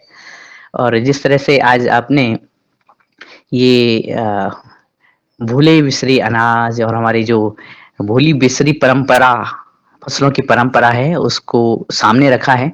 और सामने ही नहीं बल्कि ये कितनी आवश्यकता है, और जबकि हम इंटरनेशनल ईयर मना रहे हैं मिलेट्स की, तो तब ये सब्जेक्ट और भी महत्वपूर्ण हो जाता है। खैर हम इस वर्ष के जो आ, कुछ महीने बचे हुए हैं, तो अगर हम ये टटोलें तो ये लगता है कि हमने लगभग जो जिन अनाजों को हमने बिसार दिया था, भूल गए थे, उसको अंतर्राष्ट्रीय स्तर पर संवारा जा रहा है, सराहा जा रहा है। और महत्वपूर्ण और भी हो जाता है कि आपने इनके तत्वों के बारे में, इनकी पोषकता के बारे में बताया है। और आपके माध्यम से कुछ पंक्तियां मैंने बहुत समय पहले लिखी थी, तो मुझे वो बरबस याद आती हैं कि ये तब हमने इन्हें जब भूले बिसरे अनाज लगा, तो ऐसे लगा कि कितने हमें पीड़ा हो रही है, इनको भूल दिया है, बिसार दिया। और ये वास्तव में देखें, जो खरपतवार हैं धरती के सबसे प्यारे पुत्र हैं, पुत्रियां हैं, और उनके बाद अगर ये संतान है धरती की, तो ये जो अनाज हैं वो हैं मिलेट्स वाले, ये जिनको हमने मोटा कह दिया, वो बेचारे पतले पतले हैं लेकिन इतने शक्तिवर्धक हैं, इतने शक्तिशाली हैं, लेकिन हमने उन्हें बेचारा बनाया, वो बेचारे नहीं है। कि सांवरे अनाज हैं ये, नील शस्य न्यारे हैं, इनकी नीलिमा इनमें झलकती है जब हमारे खेतों में खड़े होते हैं। सांवरे अनाज हैं ये, नील शस्य न्यारे हैं, इक्षु पत्र 12 नाजा। ये हम अगर देखें सभी इन मोटे अनाजों को, इन मिलेट्स को, इन मूली बिसरे अनाजों को, तो इनकी पत्तियां अधिकतर हमें दिखेंगी इक्षु पत्र की तरह है, गन्ने की पत्तों की तरह इनकी पत्तियां होती हैं, चाहे छोटे छोटे नन्हे पौधे होंगे लेकिन संरचना इक्षु पत्र की तरह होते हैं। तो इक्षु पत्र 12 नाजा हम सब के प्यारे हैं, और पक्षियों के दाना पानी, पशुओं के चारे हैं, मानव की भूख तारे, पोषण के वारे हैं, और सांवरे अनाज हैं, नील शस्य न्यारे हैं, छोटे हैं ना मोटे हैं, पतले ना बेचारे हैं, भूल बिसर हमसे हुई, ये हम सब के प्यारे हैं, ये पोषण के वारे हैं और धरती के सहारे हैं। जैसे आपने कहा है कि इनको उगाने के लिए पानी की न्यूनतम आवश्यकता होती है। जैसे पवन सर ने कहा है कि इनको नहरों की आवश्यकता नहीं होती, इनको कुलों की और पाइपलाइन की आवश्यकता नहीं होती है। तो धरती के सहारे हैं, सांवरे अनाज हैं ये, हम सब के न्यारे हैं, और तिनका तिनका रोके पानी, धरती के सहारे हैं, पोषण के वारे हैं, नील शस्य न्यारे हैं, जल वायु जैसी भी हो। सबसे महत्वपूर्ण आप लोगों ने कहा है कि किसी भी जलवायु में सूखा हो या बाढ़ हो, जिस माटी में अंकुर फूटे उसके ही रखवारे हैं। ये जहां हो जाते हैं वहां की धरती को धन्य बना देते हैं और हमारे स्वास्थ्य को धन्य बना देते हैं। ऐसे आज हमारे मुख्य अतिथि के रूप में आप आए, हालांकि हमें वो शब्द नहीं मिल रहा है कि हम मुख्य अतिथि के अलावा क्या लिख सकते हैं, तो उसके लिए क्षमा कीजिएगा, लेकिन आप हमारे वरिष्ठ सदस्य हैं। आपका बहुत बहुत स्वागत और साथ में धन्यवाद, प्रणाम। ओम। एक चीज और, धन्यवाद दिनेश, तुम तो बहुत महिमा मंडन कर देते हो वो थोड़ा ज्यादा हो जाता है मुझे लगता है, पर ठीक है, तुम्हारा प्रेम है, अच्छी बात है, उसको एक्सेप्ट करता हूँ। मैं ये कह रहा था कि इसके अलावा एक और चीज जो है, जो मैं इसमें भूल गया था, वो है कि जो सॉइल बाइंडिंग जो कैपेसिटी है इनकी, मिट्टी को रोकने की जो क्षमता है, वो मिलेट्स में बहुत ज्यादा है। बस एक चीज मुझे लगता है ये बोलना चाहिए था। धन्यवाद, धन्यवाद दिनेश, सभी को बहुत बहुत धन्यवाद। जी धन्यवाद सर। आदरणीय दीदी रंजना जी के पास वापस। जी जी, धन्यवाद दिनेश भैया, बहुत सुंदर पंक्तियां आज आपने सुनाई, बहुत मन प्रसन्न हुआ। और आगे हम आदरणीय डॉक्टर दुबे सर से सादर आमंत्रित करते हैं। जी दुबे सर का स्वागत है। धन्यवाद रंजना जी। आज की कक्षा बहुत अच्छी रही, और विनोद जी ने जो कथन किया मिलेट्स के बारे में, वो बहुत ही रोचक, अद्भुत, इतिहास से लेकर तो अभी तक का पूरा ब्यौरा दिया, और पूरा निगाह के सामने कैसा चलता था और कहाँ तक हम आए हैं, क्या करना चाहिए इस दिशा में पहल की। बहुत अच्छा। उनकी दो बातें हमको बहुत ही छू गई, इसके पहले भी उन्होंने इस मंच से बोली थी। एक तो काले गोरे की मानसिकता जो हम पर अंग्रेजों ने थोपी है कि जो जो काला काला है वो हमारा नहीं है, तो ऐसी एक मानसिकता, उसको बदलने की जरूरत है। और दूसरा, मिलेट्स के जानवरों पर नाम रखना, आर्थग्राम, फॉक्सटेल, इस तरह से ये मानसिकता जो भी है, तो वो अंग्रेजों की मानसिकता थी। जैसा मेहरा जी ने कहा कि उसके हिंदी मराठी नाम यदि हम प्रचलित करें तो निश्चित रूप से ये मानसिकता बदलाने में सुविधा हो जाएगी। इसके साथ में मैं जो जोड़ना चाहता हूँ, यानी विनोद जी का भाषण सुन के, कि उन्होंने एक और अच्छी बात बोली है कि दूध का विकल्प इसमें हो सकता है, और दूध का विकल्प, प्रोटीन का विकल्प इसमें हो सकता है, और पूरा विकल्प हो सकता है। तो ये बात अब हम हमारे सोच से जो सोचते हैं कि जैसा पूरे देश में, दुनिया में स्पिरुलिना कल्चर चल रहा है कि प्रोटीन्स की मात्रा पूर्ति करने के लिए स्पिरुलिना की टैबलेट्स बनाई जाती है, और स्पिरुलिना की टैबलेट्स खाई जाती है, ताकि जो गेहूं है, चावल है, उसके अलावा उसकी मात्रा कम करे, और स्पिरुलिना की टैबलेट्स खाई जाए करके भोजन में उसको मिलाया जाए, उसका पाउडर मिलाया जाए। ऐसा ही इसका एक विकल्प हो सकता है। तो उसको किस तरह से हम बना सकते हैं, एक इनोवेशन का, रिसर्च का मुद्दा है, और वो कहीं पे अगर हुआ है तो वो जानकारी का मुद्दा है। दूसरी चीज हमारे मन में आई कि अगर ये पूरा दूध का दूध की पूर्ति करने वाली चीज है, तो दूध से बनने वाली ढेर सारी मिठाइयाँ जो अपने देश में बनती है, तो ढेर सारी जो मिठाइयाँ है, क्या इसमें हम पार्शियली दूध का, पार्शियली मिलेट्स का, जो प्रोटीन वाली चीजें है, उसका कॉम्बिनेशन करके, कॉम्बिनेशन की मात्रा कैसी हो, क्या हो, इसका भी अनुसंधान का विषय है। तो इस तरह से मिठाइयाँ बना के, क्योंकि डायरेक्टली हम लोगों को बोलेंगे, तो आज की मानसिकता क्या है? आज की मानसिकता तो घर में खाना बनाना भी करीबन नए पीढ़ी की 25% महिलाएं, चाहे हमारे घर की हो, आपके घर की हो, पसंद नहीं करती।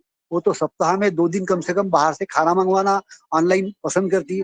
ऐसे में उनको अगर ये रेडीमेड फूड्स के माध्यम से, मिठाइयों के माध्यम से, जो रेडीमेड पैकेट्स के माध्यम से, उससे अलग अलग नमकीन बने, उससे अलग अलग मिठाइयाँ बने, इस तरह के यदि हम विकल्प खड़े कर देते हैं, तो निश्चित रूप से मिलेट्स की मात्रा जो है, जो वो प्रोटीन की मात्रा जो है, वो लोगों के इसमें खाने में आ जाएंगी, और लोगों की सेहत को हम सुधार कर सकेंगे। ऐसा मेरे मन में है, ये बात मैंने रख दी है। तो इस संदर्भ में विनोद जी के पास में यदि कोई इंफॉर्मेशन है, या कहीं से मंगा सकते हैं, या अपन ढूंढ सकते हैं, तो इस दिशा में भी काम हो, यही मेरी इच्छा है। धन्यवाद। जी धन्यवाद सर। आपका स्वास्थ्य मुझे थोड़ा गड़बड़ लग रहा है क्या? आपकी आवाज बहुत क्लियर नहीं थी, तो नहीं, आज भी आवाज मैं क्लियर थी लेकिन आपका जोश नहीं था आवाज में। अस्पताल से ही बात कर रहा हूँ सर। हाँ, इसीलिए मुझे लगा कि आपका स्वास्थ्य ठीक नहीं है। तो स्वास्थ्य लाभ करें आप, और आपकी आवाज में थोड़ा सा वो जोश नहीं था जो रहता है। तो मैं चाहता हूं कि आप जल्द स्वस्थ हों और वो जोश पुनः वापस आए। बहुत बहुत धन्यवाद सर। ऐसा है कि नवधान्य में रहते हुए हम लोगों ने काफी चीजें की थी जो आप कह रहे हैं कि इसको किस तरह से पॉपुलर किया जाए, और इसको किस तरह से अलग अलग रेसिपीज बना के और इसको प्रमोट किया जाए। तो ये इनोवेशन का जो है उसकी तो कोई सीमा नहीं है। आपने जो कहा, मुझे लगता है कि ये हमने थोड़ा बहुत एक्सपेरिमेंट किया था मिठाई के साथ, लेकिन वो जो है वो अधूरा रह गया था उसको। लेकिन इसको निश्चित रूप से आप सही कह रहे हैं कि अगर ये इसमें इस तरह के और नमकीन वगैरह में किया था तो वो काफ़ी पॉपुलर भी हुआ था। और उसके अलावा बेकरी प्रोडक्ट्स में हमने काफ़ी काम किया था कि बिस्किट्स उसके बनाए थे, और मफिन्स बनाए थे, केक बनाया था, रागी केक। तो वो काफ़ी पॉपुलर भी हुए थे और काफ़ी लोगों ने इसको अडॉप्ट भी किया था। बल्कि उसको अभी आप देख लीजिए, उसी का परिणाम है कि नेस्ले भी रागी बिस्किट बना रहा है। तो ये एक हुआ था, और लेकिन इसमें प्रचलन में काफ़ी सारी चीज़ें, वो जैसे जिसको वायरल कहते हैं, वो वायरल नहीं हो पाई। तो ये इसमें, लेकिन मुझे लगता है कि आपका सजेशन ये बहुत अच्छा है। इसमें लोगों को अगर कोई इनोवेशन करें तो इससे निश्चित रूप से इसमें फायदा होने वाला है।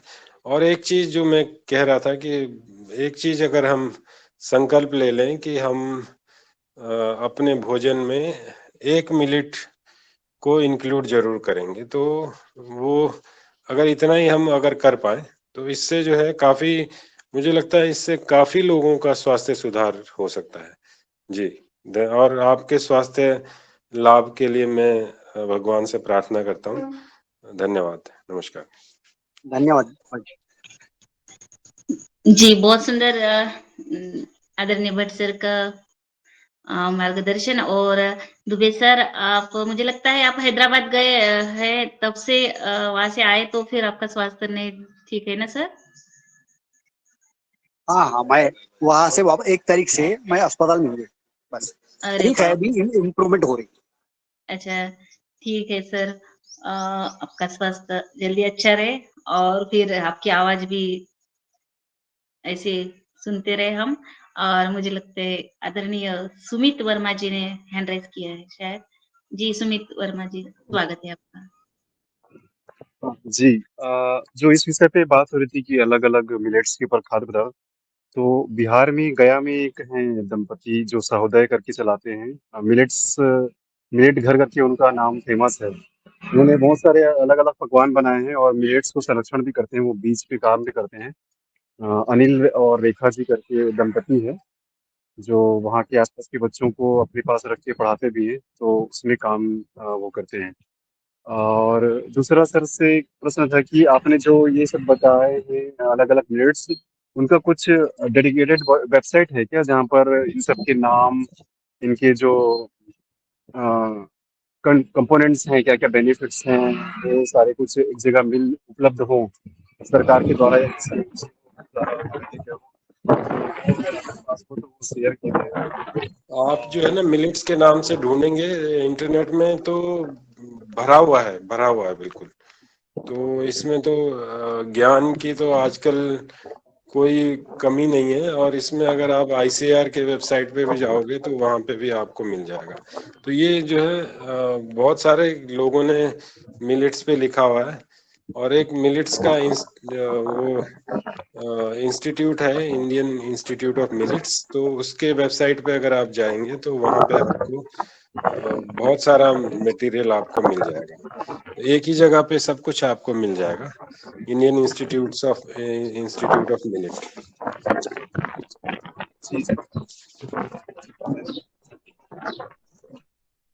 जी, धन्यवाद सुमित जी। और आज भट्ट सर ने बहुत ही महत्वपूर्ण बात कही है सदन में कि हम सब ने हमारे रोज के आहार में एक मिलेट्स अवश्य उपयुक्त जो भी मिलेट्स होगा अपने यहाँ मिलता है वो यूज करना चाहिए। ये बहुत महत्वपूर्ण बात है।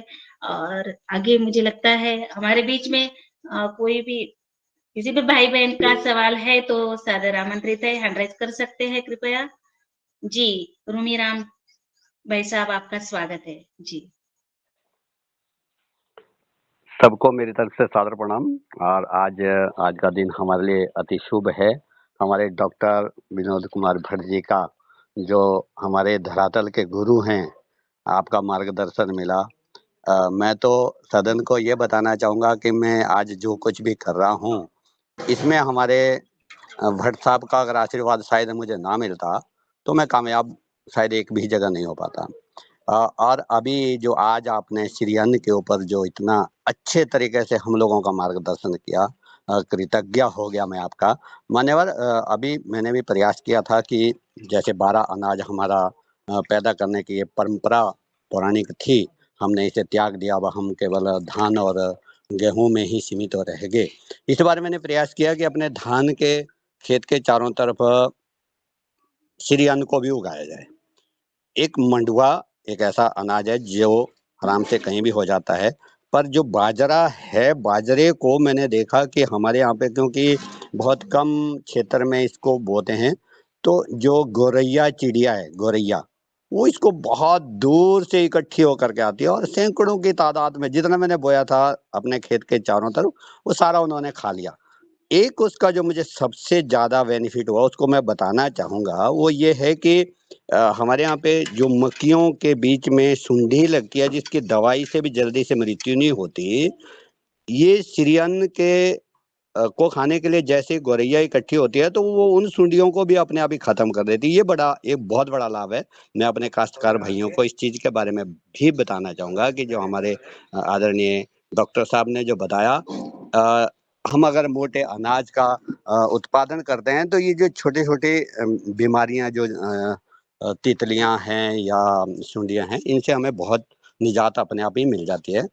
डॉक्टर भट्ट साहब का इसलिए भी धन्यवाद करना चाहूँगा कि आपको पूरे कम से कम 2 राज्यों में तो आपको बहुत कुछ अभी करवाना है। आपने जो नवधान्य में रह कर के नवधान्य को एक पहचान दी है, वो पहचान मैं चाहता हूँ श्री अन्न की तरह ही अमर पहचान होनी चाहिए और हो भी गई है। आपके नाम से सारे काश्तकार जो भी आप शब्द निकालते हैं उनको ऐसे मान लेते हैं कि ये प्रमाणित हो गए हैं। आपको पुनः कोटि-कोटि नमन, धन्यवाद, प्रणाम सर। जी धन्यवाद जायसवाल जी, रोमीराम जायसवाल जी जो है, मैं ये बता दूं आपको कि आप राष्ट्रपति पुरस्कार से सम्मानित हैं और आप बहुत कर्मठ व्यक्ति हैं। आपने उत्तराखंड से कोका कोला को भगाया था, तो आप कर्मठ हैं और आप कभी अगर आप देहरादून आए तो आप जरूर इनके यहाँ पे जरूर जाएं। इन्होंने जो छोड़ी हुई गायें हैं उनकी एक गौशाला आप चलाते हैं और एक इनका बड़प्पन है कि ये जो है ये बहुत ज्यादा बोलते हैं मेरे बारे में तो ये थोड़ा सा इतना ज्यादा ठीक नहीं है। हमने कुछ नहीं किया, आपने ही सब कुछ किया। हमने तो आपके कदमों के साथ कदम मिलाने की कोशिश की। नहीं डॉक्टर उसमें साहब, अगर आप साथ नहीं खड़े होते यहाँ से दिल्ली तक, अगर आपका आशीर्वाद नहीं मिलता तो कोका कोला को हटाना मेरे बस की बात नहीं थी ये नहीं, सब। सबका सामूहिक प्रयास है और आपका एक्चुअली एक लीडर चाहिए होता है, तो वो लीडर आप थे। तो आपके जो उसमें लीडरशिप में ये सब संभव हो पाया। और ये जो है हम आगे निश्चित रूप से आगे कुछ इसके बारे में करेंगे। जी बहुत बहुत धन्यवाद। धन्यवाद। जी बहुत बहुत धन्यवाद। और ये सब हमारे सदन से आज भट्ट सर से बात कर रहे हैं भाई, तो ये उनका बहुत बड़ा स्नेह होगा, तभी आपके साथ इतने अच्छे से उनके संवाद हो रहे हैं। और बहुत ही सबको अच्छा लगा आज का जो हमारा भट्ट सर का जो मार्गदर्शन था, बहुत प्रेरणादायक है। और मुझे लगता है हम योग कर रहे हैं, योग से हम स्वस्थ नहीं होंगे, और अगर हमारा आहार भी ठीक नहीं होगा तो मुझे लगता है कि और बीमारियां तो बहुत सारी आ रही है, घर घर में बीमारी आ रही है, जोड़ों में दर्द है, बीपी है, शुगर है, थायराइड है, छोटे बच्चों को चश्मे लग रहे हैं, बहुत सारी बीमारियां है। तो अगर ये हमें सच में थोड़ा थोड़ा मिलेट्स हमने अपने आहार में ले लिया तो ये सब हमारा थोड़ा कम हो जाएगा। इसके लिए हमें थोड़ा और प्रचार प्रसार करना चाहिए, ऐसा लगता है। और बहुत आज महत्वपूर्ण मार्गदर्शन आज हमारे भट्ट सर ने बहुत अच्छे से दिया। तो आगे कोई भाई और कोई बहन का सवाल है तो मैं ले लूँ, ताकि फिर बाद में हम 8:30 बज गए, विराम देते हैं। तो 2 मिनट के लिए मैं आदरणीय भुवनेश्वर राय जी को सादर आमंत्रित करती हूँ। बहुत दिन से उनकी आवाज नहीं सुनी। जी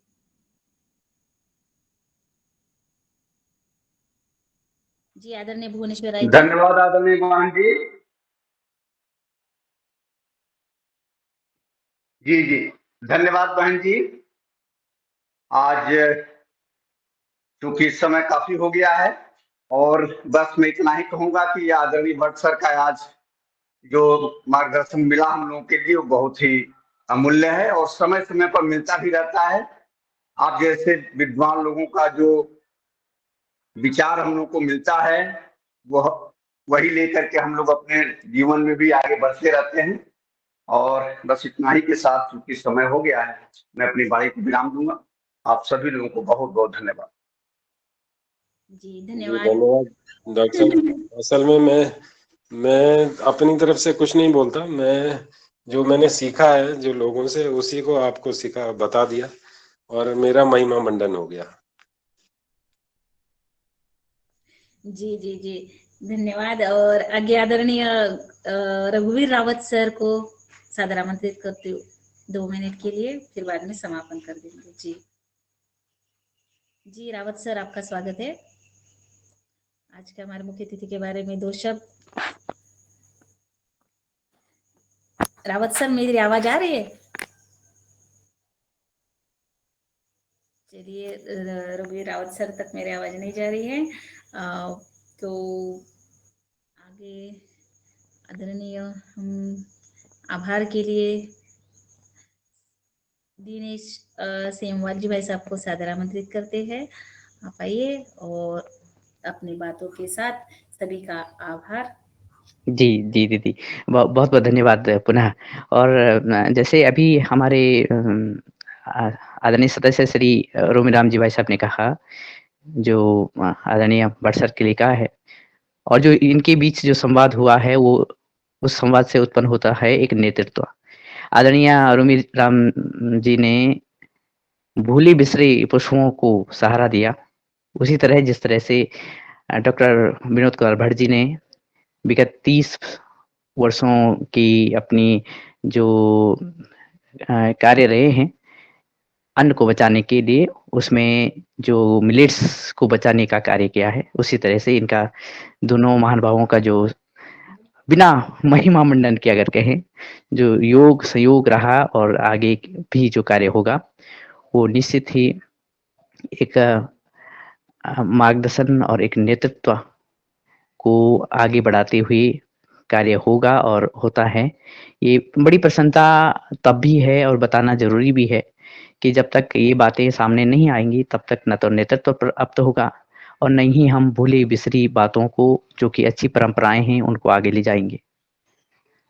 और यही बात रही है कि जैसे आदरणीय आज के हमारे मुख्य अतिथि जी ने अलग-अलग संस्थाओं, अलग-अलग लोगों का नाम लिया और कहा कि इन भूले-बिसरे अनाजों को, इन मिलेट्स को, इन श्री अन्न को और सांवरे अनाज को, नील शस्य अनाज को आगे बढ़ाने के लिए सभी का योगदान रहा है। अगर ये चर्चा नहीं होती तो आज विश्व स्तर पर हम ये बात नहीं कर पाते कि इन अनाजों को खाओ, आगे बढ़ाओ और स्वस्थ हो जाओ। आदरणीय मैं पूरी बात तो शुरुआत की दौर से शुरुआत जब आपने की तब मैं सुन नहीं पाया, लेकिन मुझे ये यकीन है कि जो भी आपने बताया होगा शुरुआत में, वो अमरंथ की तरह ही वो शब्द रहे होंगे, क्योंकि आपने बताया कि जो अमरत्व के पंथ पर जो अन्न हमें ले चले, यानी हम स्वस्थ प्रदान करें, ऐसे महीन अन्न रामदाना या अमरंथ को हमें नहीं बिसारना चाहिए, हमें नहीं भूलना चाहिए और इसके सेवन से, यानी इन महीन-महीन अनाजों के सेवन से हम स्वस्थ रह सकते हैं, पोषकता ग्रहण कर सकते हैं और ये किसी न किसी रूप में अगर हम एक दूसरे से इस अन्न का रिलेशन आगे बढ़ाएँ तो ये भूले-बिसरे नहीं होंगे। एक बात और यहाँ जोड़ना ज़रूरी है कि भले ही अंग्रेज़ों ने कुछ नाम दिए हों, उन्होंने भी इन अन्नों को उनकी गुणवत्ता को देखकर कि अगर जिस अन्न को घोड़ा खाता है और इतना शक्तिवर्धक हो जाता है, तो वो नाम तो उन्होंने आइडेंटिफ़ाई किए, मुझे ऐसा लगता है। लेकिन हमने थोड़े अपने मानसिकता बदल दी और हमने कहा कि ये तो घोड़े का अन्न है, चिड़ियों का अन्न है और उसको हम भूल जाते हैं। और जैसे आदरणीय भट्ट सर ने कहा कि हमने चमकती वस्तुओं पे आकर्षित हुए और अपनी जो ऊर्जा थी, अपने जो पावर हाउस थे, उसको बिसार दिया है। लेकिन जो आज की ये वार्ता रही है, इस पावर हाउस को फिर से जागृत करने का है और इन अन्नों को एक-दूसरे में बाँटने का है, इस भोजन को अपने साथ-साथ आगे बढ़ाने का है। उससे हमारी ये जो स्वस्थ कृषि परंपरा है, ये आगे बढ़ेगी और निरंतर हम आदरणीय आपकी कक्षा में बने रहेंगे और समय-समय पे आपको सुनते रहेंगे और इन्हीं शब्दों के साथ कि जो कार्य आप सभी ने आगे बढ़ाया है, उसको आगे प्रशस्त करने में आप हमें नेतृत्व की क्षमता दीजिए, उस ऊर्जा को आगे बढ़ाइए, ये प्रार्थना आपसे है। इसके साथ ही आज के मुख्य जो योग शिक्षक हैं, उनका भी बहुत-बहुत धन्यवाद कि वो निरंतर मेरे ख्याल से 2-3 दिन से हमें योग करा रही हैं और आप सभी उपस्थित आदरणीय सदस्यों के माध्यम से मैं आज की योग शिक्षक और आज के मुख्य अतिथि जी का धन्यवाद करता हूँ। इसी क्रम में पतंजलि और उसकी सभी शाखाएँ, उप-शाखाएँ और उनसे जुड़े हुए ही सदस्य, उसमें सर्वश्री भगवान दास कुशवाहा जी, भुवनेश्वर राय जी, बने सिंह बगावत जी, दीपश्री जी, डॉक्टर किशोर दुबे जी, डॉक्टर दुबे सर आप स्वस्थ हों जल्दी और हम अन्न पे फिर से चर्चा करेंगे और कल्पना कौशले जी, कृष्णा कुमार महतो जी, कृष्णा सिंह जी, महेश परमार जी, नीलकंठ सावले जी, निर्मला जोशी जी, ओंकार नाथ जी, रमेश चंद मेहरा जी, रूप सिंह राजपूत जी, और रूमिराज जसवाल जी, और श्याम सुंदर गौड़ जी, उमाशंकर प्रसाद जी, वैशाली विनायक जी, और हमारे आज के मुख्य अतिथि आदरणीय डॉक्टर विनोद कुमार भट्ट जी, और योगाहार की समूची टीम जो कि रिकॉर्ड कर रही है इस कार्यक्रम को, साथ में आदरणीय हमारी मुनीलाल जी भाई साहब और आदरणीय रंजना दीदी जी, आप सभी आदरणीयों का बहुत बहुत धन्यवाद। और जिनके नाम छूट गए हैं उन सभी से हम पुनः मिलेंगे, पुनः उनसे वार्तालाप आगे बढ़ाएंगे, और उनका भी बहुत बहुत धन्यवाद। प्रणाम। ओम। जी दिनेश भैया, आपका भी बहुत बहुत धन्यवाद। आप सरस्वती माँ आपके गले में है, आपकी आवाज सुने बिना हमारे सदन में आगे नहीं चलता। तो आपको भी बहुत बहुत धन्यवाद। और सच में आदरणीय भट्ट सर को आज सुना तो बहुत अच्छा लगा, बहुत मन प्रसन्न हुआ। ऐसे लगता है कि और भी एक दिन और फिर भट्ट सर को सुने इसी विषय पर, क्योंकि बहुत महत्वपूर्ण आज आपने हमें जानकारी दी, और ये सब कुछ हमें पता ही नहीं था, तो आज हमें सब कुछ बहुत मालूम पड़ा मिलेट्स के बारे में, जो हमारे जो व्यंजन के बारे में, और भी जो बीमारियां है बहुत सारी, उसमें क्या यूज करना चाहिए, कौन सा खाना चाहिए। और ये संकल्प तो हम आज से लेंगे कि बिल्कुल एक मिलेट्स हमारे जीवन अपने आहार में हम यूज इस्तेमाल करेंगे। तो बहुत बहुत धन्यवाद, और मन प्रसन्न हुआ सबका, मुझे लगता है। और मेरे पास भी शब्द नहीं है भट्ट सर के लिए। बहुत बहुत धन्यवाद जी, बहुत बहुत धन्यवाद। अपना प्रेम बनाए रखें। बहुत बहुत धन्यवाद। नमस्कार।